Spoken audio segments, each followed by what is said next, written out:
People's Bank of China adds 5 tons of gold to reserves in August. The People's Bank of China added 160,000 ounces or 4.98 tons approximately of gold to her reserves in August, bringing her total reserves to 1,833 tons. Now, the pace of Chinese gold acquisition has slowed this past year, as have the Chinese foreign reserves have fallen as well. So the gold reserves are increasing while overall Chinese reserves are decreasing, as are the People's Bank of China's holdings of US Treasuries. So we'll get into the mix of what China holds as reserves in terms of gold and US Treasuries in some charts below. So August was the 14th month in a row that the People's Bank of China has reported their gold reserves. The reserves that they reported in August were just 160,000 ounces or an additional 5 tons. Let's go through what China has added. When I say China, a lot of people say China and they use it interchangeably with the People's Bank of China. That's not the case. China is China. It's a country, and it is run by a communist government, and basically it owns everything in the country. So there are Chinese state banks, there are Chinese investment funds, there are Chinese individuals. So all the gold in China is certainly more than all the gold that's on the People's Bank of China, their central bank's balance sheet. So when people say that China is lying and there's more gold in China than they're reporting, that's not quite true, because perhaps they're not lying at all. The amount of gold that rests and resides and is on the balance sheet of the People's Bank of China is officially 1,834 tons. Clearly, there's gold elsewhere in China. They just don't roll it up and put it into the People's Bank of China. That doesn't mean that they're lying, and it doesn't mean that the numbers can't be trusted.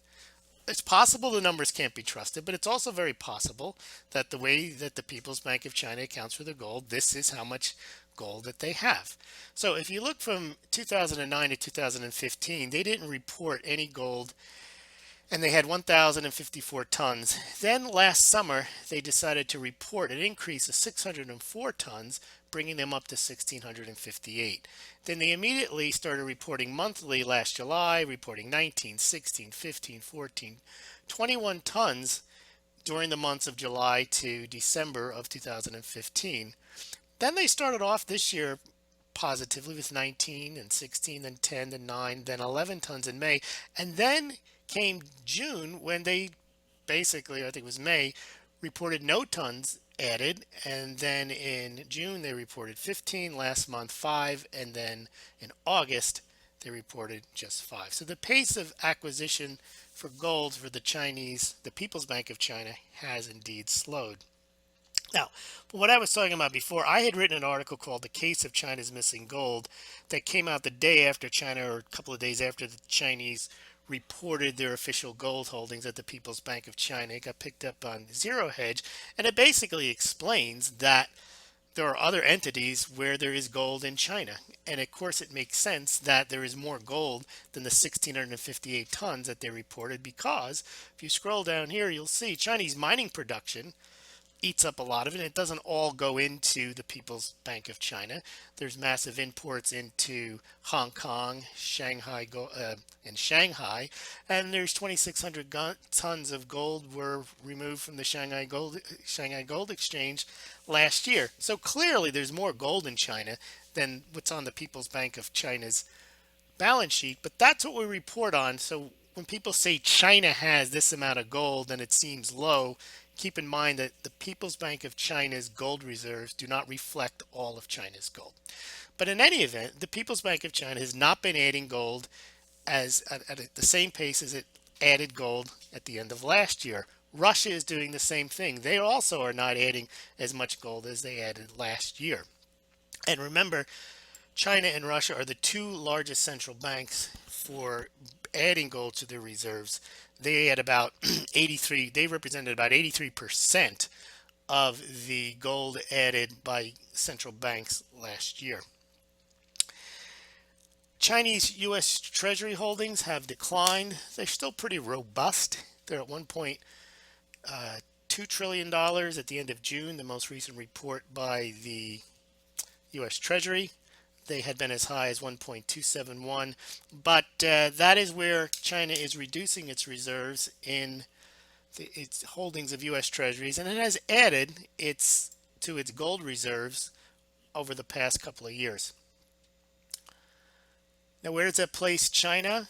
Well, China now has 1,800, not China, the People's Bank of China has 1,833 tons of gold listed as reserves. That places it fifth among nations, and then this is the IMF. If you take them out, you see it's US first, Germany, Italy, France, and China. The other complaint I always get is, oh, the United States doesn't have 8,133 tons of gold. I get all that. I place this here. This is what's listed. There's controversy over whether the United States has the gold. Supposedly it's in Fort Knox. It hasn't been audited since the 50s. The purpose of this is not to get into all that. The purpose is to list what the official reserves are listed, and this is what the United States lists is 8,133 tons. Germany says they have 3,381. There's controversy over whether they indeed have it because some of it's overseas and some of it's overseas at the New York Fed supposedly. They haven't gotten it all of it back, so maybe they don't have 3,381. Anyway, you can go through all of these numbers and question whether these amounts are real. These are the amounts that are reported by the World Gold Council. These are the amounts I report on. We're all free to speculate as to whether these numbers are real, but keep in mind that the People's Bank of China numbers reflect not China, but the People's Bank of China. I can't repeat that enough, and I did repeat it enough today. In any event, we'll be reporting on Russia's gold acquisitions later in the month, and also today we reported on Perth Mint silver sales, which were very low. You could check that out at Smaulgld.com. That was emailed out to subscribers. You can subscribe to Smaulgld by filling in your email address here. It's free. Also subscribe please to the YouTube channel, and thanks again for listening.